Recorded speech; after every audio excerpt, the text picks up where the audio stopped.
Здравствуйте!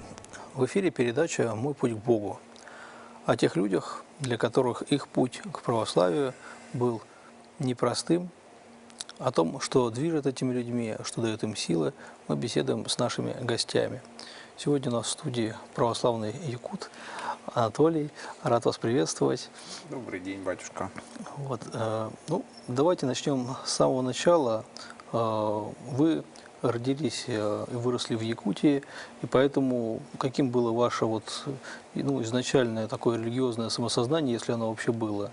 Да, отец Георгий. Тут сложно сказать о каком-то религиозном самосознании. В то время же у нас был еще Советский Союз, атеистическое государство. Воспитания в школе религиозного никакого не было.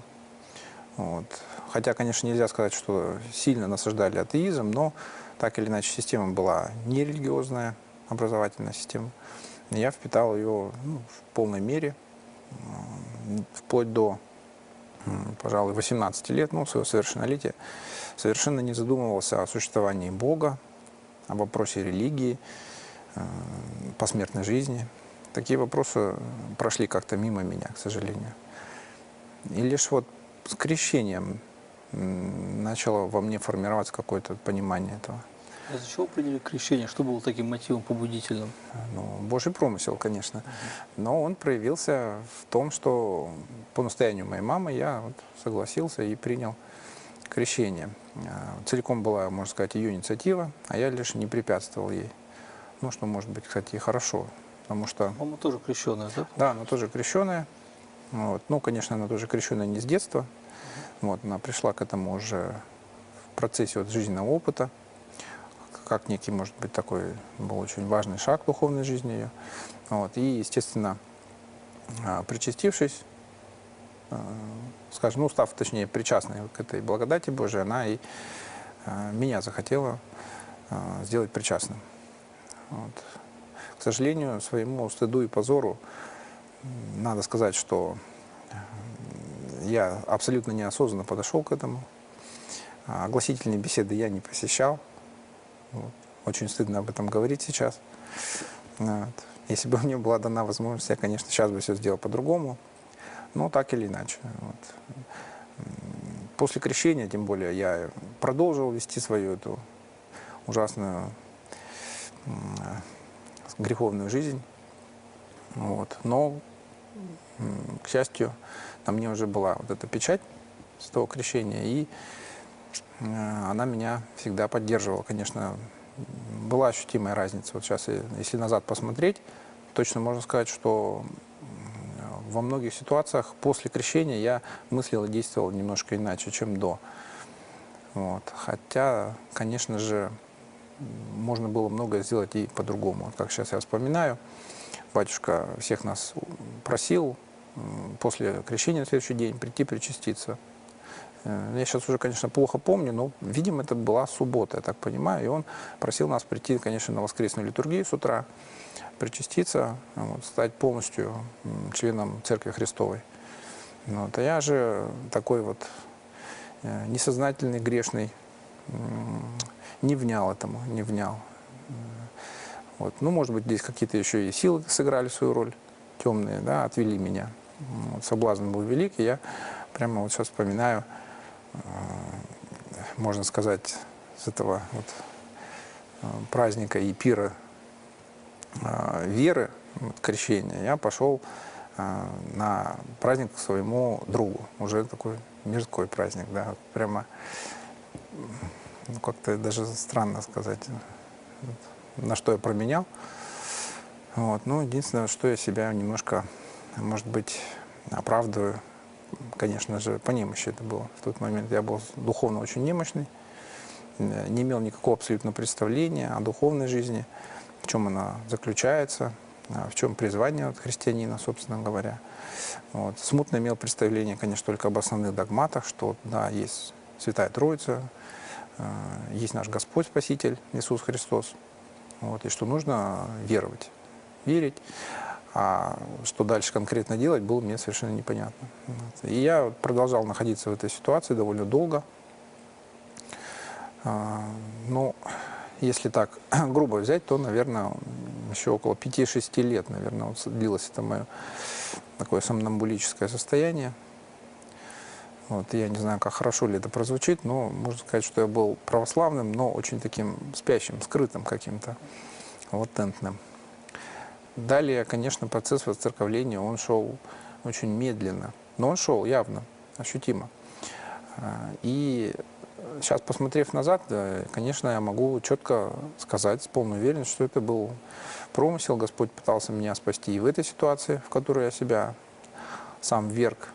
Вот. И Он избрал очень действенное средство такое, конечно. Это моя супруга. Я встретил свою супругу, но в тот момент еще она, конечно, не была. Я прямо почувствовал внутри, что вот именно с ней я должен дальше идти по жизни.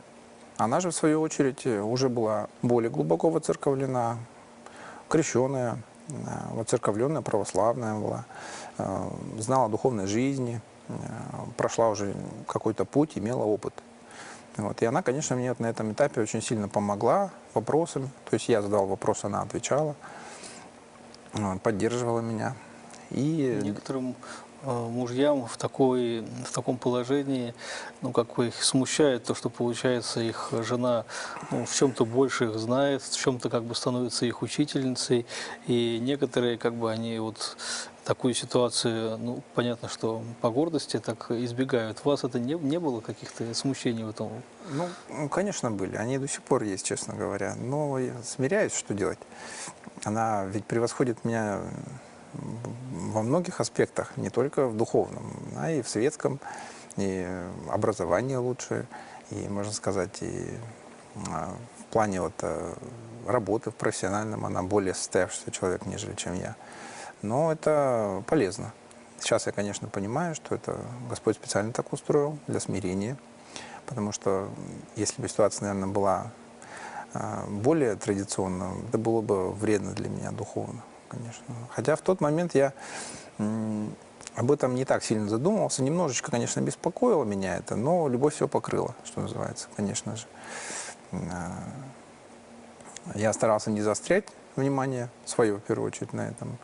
И просто слушал, что она мне объясняла, следовал ее советам в плане духовной жизни. И интересно, что, оказывается, потом она мне впоследствии уже рассказывала, что вот если бы я не был крещен в тот момент, то, несмотря вот на все обстоятельства благоприятные, она бы за меня замуж не вышла.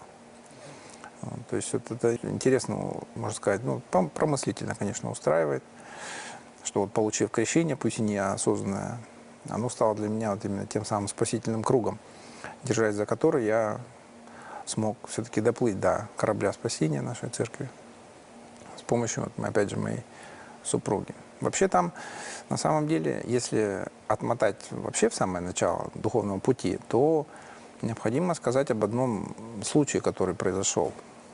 Сам вопрос Бога, к сожалению, конечно, он для меня не существовал в самом начале, я не задумывался, но меня беспокоил другой вопрос. Вопрос смысла жизни. Мне всегда было интересно, что столько людей живет, столько людей уже умерло вот в истории.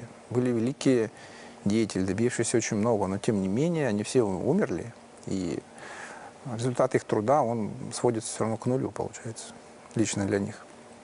Как же это так, думал я, нелогично получается, что человек рождается, прикладывает, допустим, очень много сил для завоевания, может, какой-то самореализации, как сейчас говорят, а в итоге все равно умирает и с собой это ничего не забирает. Как-то казалось это нелогичным. Ведь и мир, и человек – это такие удивительные творения, о случайности которых, конечно, очень странно говорить было бы. Вот. И мне казалось это нелогичным. Все я пытался найти объяснение.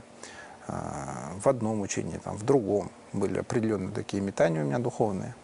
И нигде я до конца не находил объяснения, но вплоть вот до момента, конечно, своего церковления, когда вот я приоткрыл сокровищницу православной веры, я тогда только нашел все ответы на свои вопросы. А поиск этот начался у меня с одного случая в моей жизни. Я шел из университета поздно вечером, и на меня напали хулиганы. Напали, побили, и в итоге я оказался в больнице. Оказался в больнице, я уже не помню, там несколько было ножевых ранений еще. одно из них проникающее. Вот. По-моему, в общем и целом было, их, по-моему, 5, по-моему, было, или 6. Вот. Некоторые из них были довольно опасны, но все же не критичны, конечно. Вот. И в тот момент я, когда лежал на земле, ну, я, естественно, упал, вот, и думал, что вот, в принципе, на самом деле, смерть-то у каждого человека, она очень близка, она рядом. Вот. И умереть несложно. Вот. Но казалось мне это все-таки нелогичным.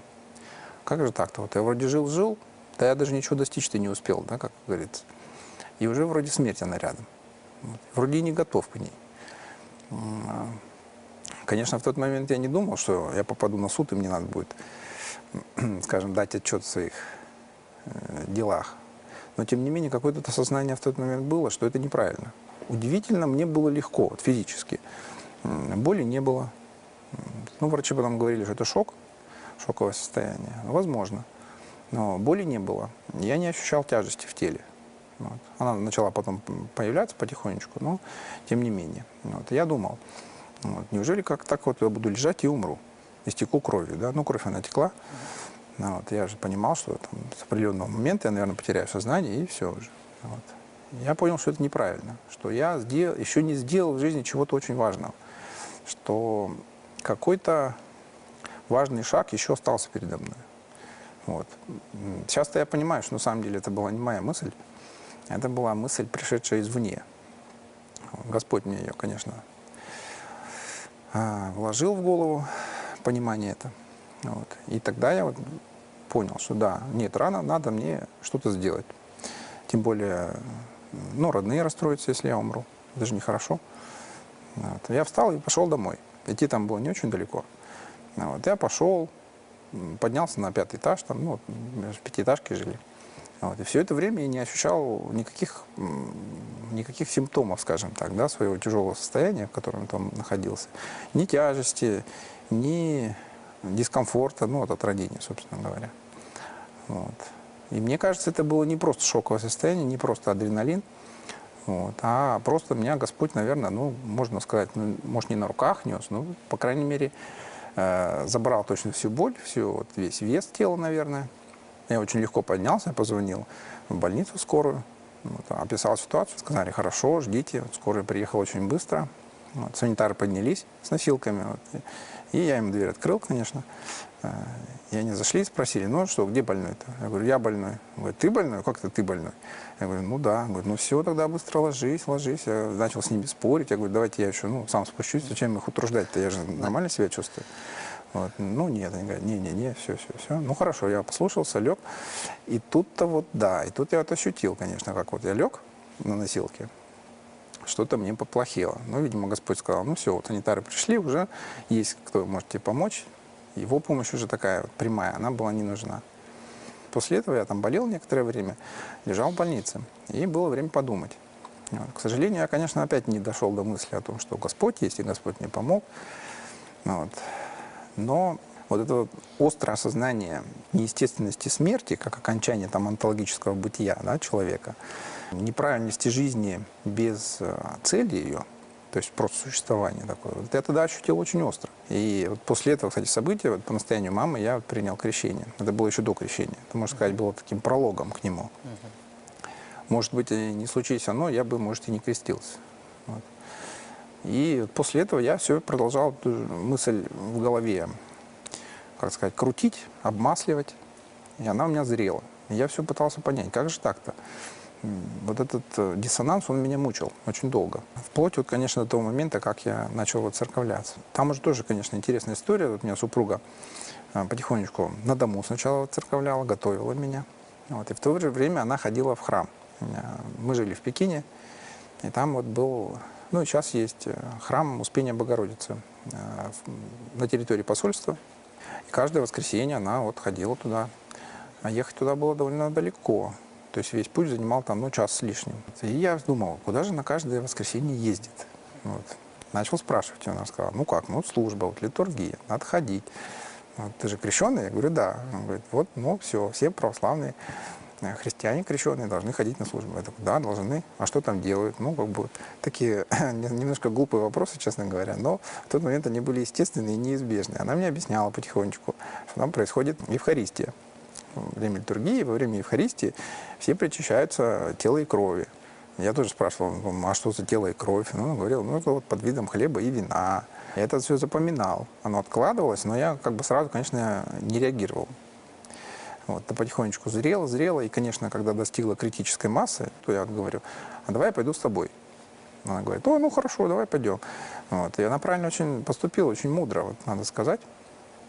Какая-то, вот, может, женская мудрость в ней сказалась, что она очень мягко это делала, не навязывала мне ничего и предоставляла полную свободу от выбора. Ты можешь идти, а можешь не идти.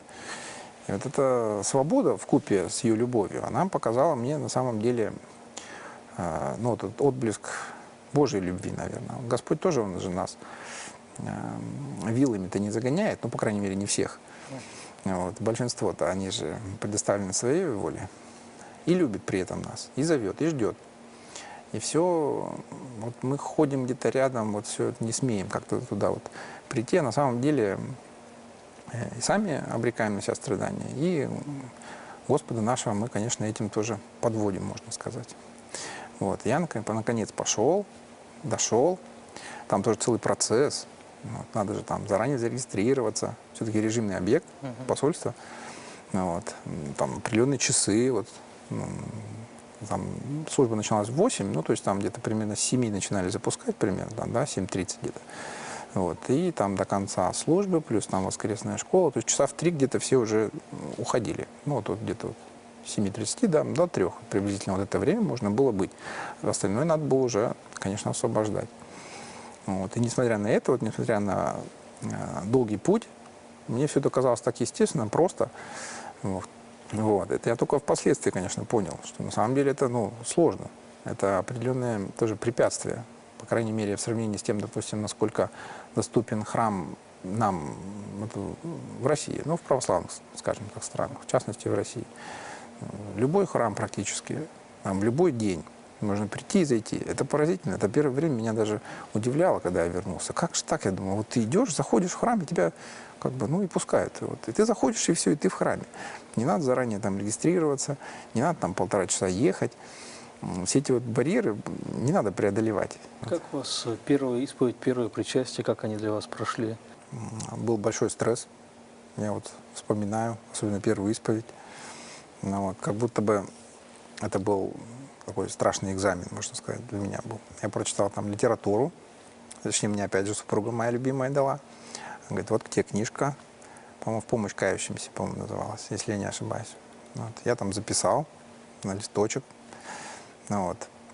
Ужаснулся, конечно, количество грехов, потому что если внимательно покопаться, ну, практически каждый грех я совершал в той или иной его форме. Ну, там вот я узнал, что подразделяются, допустим, там, чревоугодие, гортанобесие. Ну, пришлось там и тот записывать. Вот. Список получился очень объемный. Вот. Хотя были, конечно, несколько грехов, которые вот, беспокоили сильнее всего. Вот. Я прочитал там совет, что вообще хорошо бы начать с них. Вот, то есть самые тяжелые камни с шеи снять. Вот. И очень помог, конечно, батюшка Сергий. Воронин, настоятель этого храма, очень так ко мне он отнесся с пониманием, мягко, любяще, можно сказать. Видимо, понимал вот всю сложность моей ситуации, что я такой нерадивый, фактически первая исповедь. И помог очень мне сильно вот на этом этапе, поддержал. И, конечно, вот с его помощью я вот исповедался и причастился. Вот, к сожалению, никаких особенных ощущений в тот момент не испытал. Ну, я вот читал уже в тот момент книжку, я уже не помню, как она называлась, но там вот описывалось, вот, что благодать некоторым даруется при первом причастии очень обильно. Вот, я все вот как-то внутри души вот ждал, может быть, да? А может, вот как раз поэтому и не получил. Было бы не полезно. Вот. Ну, причастился, конечно, с благоговением, но тем не менее, вот я думал, когда же вот она придет. Ее что-то и нету. Думаю, ну хорошо, ладно. Ну, вот. Тогда я уже начал стараться сконцентрироваться уже на самой службе. пытался посещать систематически, ну, сколько там это возможно, как минимум раз в неделю. И, к сожалению, особого вот такого ощущения сверх такого естественного, скажем, не было. Вот. Но, тем не менее, все равно благодать, конечно, изливалась на меня и на службе, и другими способами. Вот. И я в тот момент, такое вот мое неофитство, да, вот можно сказать, конечно, просто летал на крыльях, можно сказать. Я позже вычитал, что это очень естественное дело обычное, оказывается, это очень у многих. Но в тот момент мне казалось, это вообще просто уникальное какое-то событие. Ну, в моей жизни, ну, конечно, уникальное было, потому что никогда до этого в жизни я так себя не чувствовал. Это была какая-то нескончаемая радость. Вот. Буквально каждую минуту своей жизни я радовался. Я до конца не мог понять, чему я радуюсь, но я явно чему-то был очень рад. Потом, конечно, я понял, чему я радуюсь. Вот. Этот период у меня продолжался, наверное, примерно где-то год. Вот. И в течение этого года я вот активно начал воцерковляться. Я понял, сколько я упустил, что на самом деле передо мной открылась бездна знаний, которые я мог начать изучать. Активно начал это делать, читать книжки все подряд, начиная от брошюрок, заканчивая творениями святых отцов. Вот. К сожалению, я не читал Священного Писания. Это вот было и есть очень постыдный факт. Вот. Но я попытался, и не хватило какого-то, может быть, ну, не знаю, усердия, может быть, даже, не знаю, ну, может, упорства какого-то. А мне оно показалось очень трудным, да, как твердая пища вот показалось мне. Да. Я читал и не очень понимал вообще. Иногда не понимал прямого смысла сказанного. Иногда понимал вроде прямой смысл, но отзвука в сердце не было. Вот. Ну, по грехам, конечно же. Тем не менее, Господь по своей благости послал мне вот труды святых отцов. Вот. Зато через них я начал, конечно, приобщаться к Священному Писанию. Через их толкование начал понимать смысл. И даже надо сказать, что было такое очень из ряда вон выходящее происшествие, ну не происшествие, а событие в моей жизни. Вот. И я по маловерию очень долго сомневался все-таки до конца-то, да, ну как бы вот, ну тогда я понимаю, сейчас, конечно, мысли были от темных сил, но они приходили очень часто ко мне, вот, а есть или нет Господь? Буквально, вот я стою на литургии, я точно знаю, что Он есть, выхожу, проходит там несколько, допустим, дней, я уже начинаю сомневаться. Вот. Видимо, борьба у темных сил шла. Я, к сожалению, помогал скорее, видимо, им, нежели чем Господу. И молил Господа о укреплении, вот, о даровании веры. И как раз очень хорошо, мне помню, супруга, опять же, мне моя помогла, сказала, что вот был апостол Фома. Почему его называют неверующим? Потому что он не верил до конца в воскресение Господа, пока он не вложит перста свои в раны его. Вот, я подумал, а ведь действительно, тогда и, может, и мне стоит попросить Господа как-то укрепить меня, как Он укрепил апостола своего. Просил, молился, и Господь мне как-то странно, так можно сказать, явился не через Священное Писание, как это бывает очень часто, я смотрю, у протестантов, вот, а через труды диакона Андрея Кураева. Книжка называлась «Если Бог есть любовь». Вот. И читая ее, я вдруг ощутил, что отец Андрей, он там цитирует Священное Писание довольно много. И вот читая одну из цитат, я вдруг ощутил, что это и есть абсолютная истина. Что Бог есть любовь. Вот как раз эта фраза. Ну, что Бог есть любовь, да. И это меня, помню, фраза вот в его книжке, не в Священном Писании, вот до сих пор я понять не могу почему, поразила просто в самое сердце. Я понял, что Господь и вправду есть любовь, и, во-первых, Он есть, а во-вторых, Он есть любовь. И я вот потом читал воспоминания, я забыл, как зовут, Сурожский. Антоний, вот, точно. Спасибо, отец Георгий. И вот он вспоминал свое воцерковление, и он рассказал, что, читая Евангелие от Марка, он вдруг ощутил, что Господь рядом. И у меня было очень похожее ощущение. Я, конечно, побаиваюсь так полностью принять это, да, потому что, ну, а вдруг я же человек греховный, как это так? Мне вдруг Господь раз и даровал такое. Но ощущение было очень схожее. И читая вот потом уже воспоминания Владыки Антония, я понял, что, видимо, похожее было и в моей жизни. И вот после этого, конечно, укрепления, после вот ощущения того, что Господь, Он рядом, причем Он рядом всегда, и Он и был всегда рядом, просто вот я как-то не видел, да, вот какие-то вот глаза были отведены или еще что-то как-то.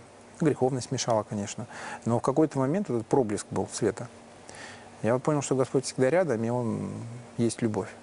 Вот. И если я хочу, конечно, Ему угодить, я сам должен стараться любить и Его, и ближних своих, конечно.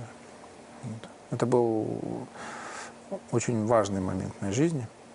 После этого, конечно, многое поменялось. Это, можно сказать, был такой следующий какой-то шаг такой, следующая ступень в моем воцерковлении.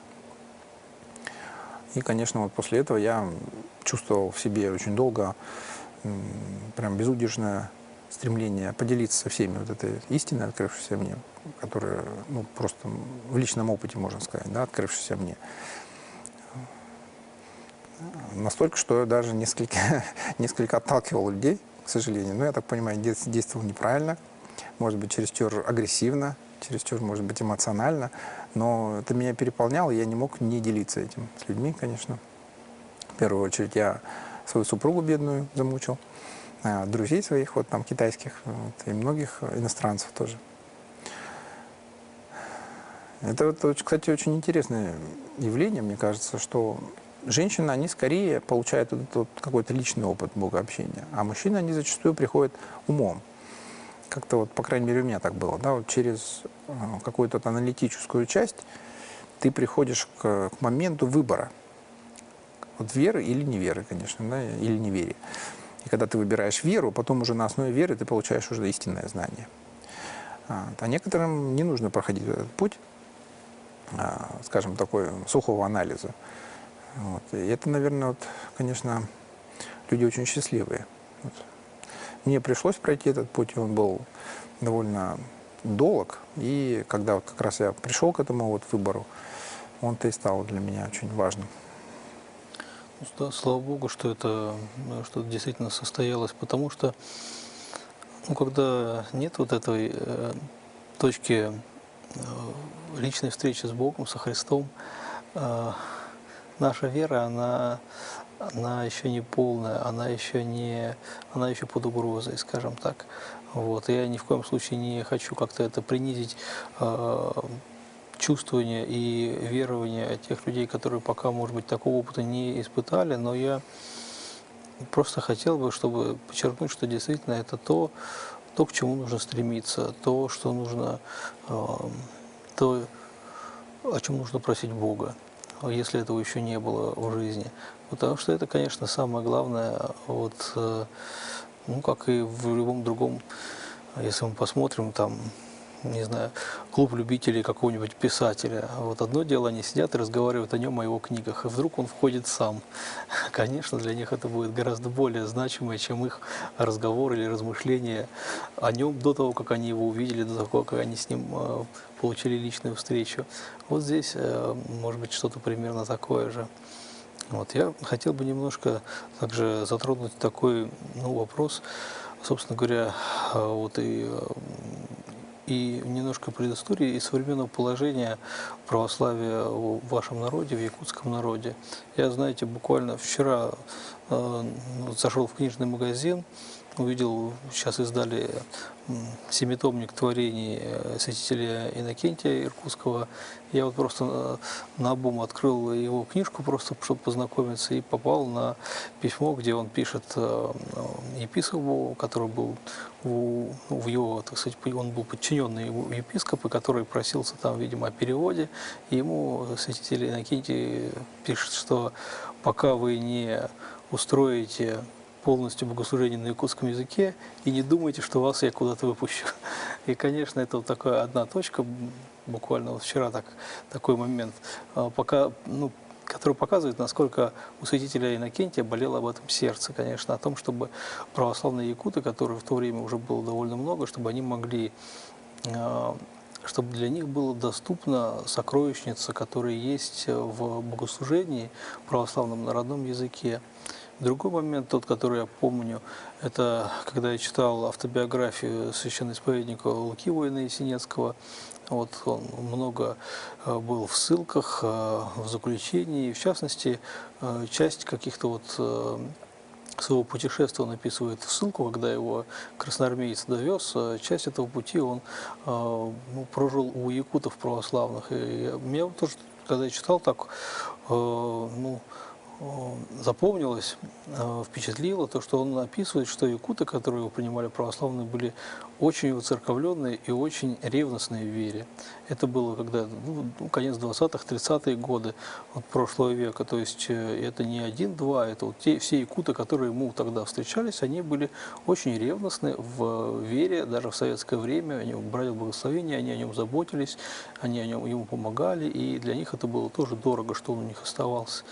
Вот. Но, конечно, понятно, что вот эти 70 лет атеистической пропаганды, они не прошли бесследно, они и для народов, которые раньше приняли православие, там, для русского, украинского, там, других народов не прошли бесследно, и тем более для якутского народа, который был, скажем так, более юным в православии, тем более, я думаю, что не прошли бесследно. И даже какая-то, насколько я знаю, какая-то такая реакция вот в 90-е годы была какого-то самоидентификации, может быть, какого-то там попытки возрождения язычества и так далее. Вот насколько это сейчас или вот там в 90-е годы, как вы помните, было, ну, есть ли православные якуты, много ли их, есть ли, скажем так, у них какое-то вот, ну, именно движение к дальнейшему развитию якутского православия, скажем так, на якутском языке, с памятью о том, что являлось частью уже и истории якутского народа, как его православной страницы истории. Или же это сейчас удел только отдельных единиц, как вы думаете? Ну, сейчас, конечно же, ситуация лучше, чем в советское время. Вот. Вы правильно очень сказали, отец Георгий, что эти 70 лет вот атеистического режима, они очень сильно ударили по православию в Якутии. Как раз были разрушены храмы, конечно же, христиане подвергались гонениям. И, к сожалению, в то время еще православная вера не успела глубоко войти в культуру. Достаточно глубоко, чтобы она, скажем, смогла вот выжить в таком состоянии катакомбном, скажем так. Вот. Поэтому во многих случаях, вот как мне кажется, может, я сейчас немножко ошибаюсь, но вот, мне кажется, устная вот традиция православия, скажем, веры, вот, она прервалась во многом. Хотя, конечно, все равно вот были и остаются люди, которые верили и тогда, и в период гонений, и сейчас. Но, конечно, очень сильно пострадало вот и учение. Ну, то есть вот одно дело, конечно, знать, что есть вот Иисус Христос и верить в Него как Спасителя, а другое дело быть вот в полноте церковной жизни. Это несравнимые вещи, конечно. И в 90-е годы парадоксально очень помогли протестанты в восстановлении духовной жизни. Они очень активно работали, миссионерствовали среди людей, среди вот моих соотечественников. И добились таких серьезных, значительных результатов. Было очень много общин протестантских. Конечно, нельзя сказать, что это было равнозначно православию, но хотя бы так люди узнавали о Господе нашем. Вот. Потом, я уже не знаю, как сказать, восстановлением епархии, или же, может, как-то возрождением просто ее духовной жизни, многие, конечно, из протестантов, они перешли в православие. Просто поняв, что церковь, она жива, и вот она есть, они вернулись к истокам. Вот. Очень большая заслуга здесь вот владыки Германа, владыки Зосимы. Сейчас у нас очень хороший владыка Роман, очень молодой, очень энергичный, много очень делает для как раз вот распространения православия среди отдаленных регионов. У нас сама епархия большая очень географически. Удаленные точки, они зачастую бывают отрезаны вообще от любого общения с внешним миром в течение большей части года. Вот. Но ничего, владыка Роман ездит в миссионерские поездки, открывает храмы. Это очень хорошо, конечно. Явно видно духовный рост. И людей, которые приходят уже более осознанно, конечно, сейчас вот к вере, становится больше. К сожалению, не так много хотелось бы, конечно, да. Тут некоторые говорят, что так или иначе все равно православных 1 или 2% от населения, вот, просто пропорционально, да, в зависимости от того, сколько людей. Может быть и так, вот, но мне кажется, что людей становится больше, медленно, но верно. Многие храмы открываются, строятся новые, реставрируются старые. Богослужение на якутском языке. Богослужение на якутском есть, да, оно служится. Правда, не везде, к сожалению. Вот. Но это, я думаю, просто такой кадровый вопрос. Это нужен священник, который знает якутский. И, ну, желательно сам якут, конечно, Саха. Вот. И тот, кто может с паствой общаться на якутском, отвечать на вопросы, ну, помогать им, понимать их жизнь. Вот. А это очень насущный вопрос, потому что Россия у нас страна многонациональная, и каждый этнос, у него есть свои особенности культурные, вот, которые нужно учитывать всегда в миссии. Вот. У нас такие батюшки, конечно, есть, но их мало. Вот, их пока недостаточно. Насколько я знаю, у нас в кафедральном соборе вот, есть служба на якутском. Все эти вот маленькие нюансы, они требуют, конечно же, личного опыта. И они вырабатываются очень долгой практикой, живой. Каждый приход, он должен немножечко быть особенным, адаптироваться к своим прихожанам, учитывать какие-то вот особенности такие. Ну, я надеюсь, что в Якутии будет все больше и больше мест, где звучит служба на якутском языке. Вот, и потому что это особенно, я думаю, что это особенно важно для молитвы. Потому что я знаю, что даже если бывает так, человек очень хорошо знает другой язык и все понимает, полностью понимает, но когда вот именно что касается молитвы, он слышит ее, ну, так скажем, на материнском языке, она особенно затрагивает его сердце. И, может быть, по-другому как-то открывает, по-новому открывает вот смысл того, что происходит. То есть умом он может прекрасно читать текст и понимать все умом. А вот как бы такой небольшой барьер все-таки вот того, что это не материнский язык, в том, что касается молитвы, это, ну, по крайней мере, некоторые люди мне говорили об этом. Некоторые говорили, что они даже, допустим, уже привыкли молиться, и по-церковнославянски привыкли молиться некоторые. Вот, то есть для них это не составляло проблемы. А вот для некоторых это все-таки какой-то такой, ну, внутренний такой важное событие в их духовной жизни имело. Вот. Благодарю вас за ваше свидетельство. Вот, Спасибо, Господи. Помощь Божию в вашем духовном пути. Я хотел бы напомнить о том, что наши зрители могут присылать свои вопросы, замечания, пожелания на наш электронный адрес. Помощи Божией вам храни вас Господь.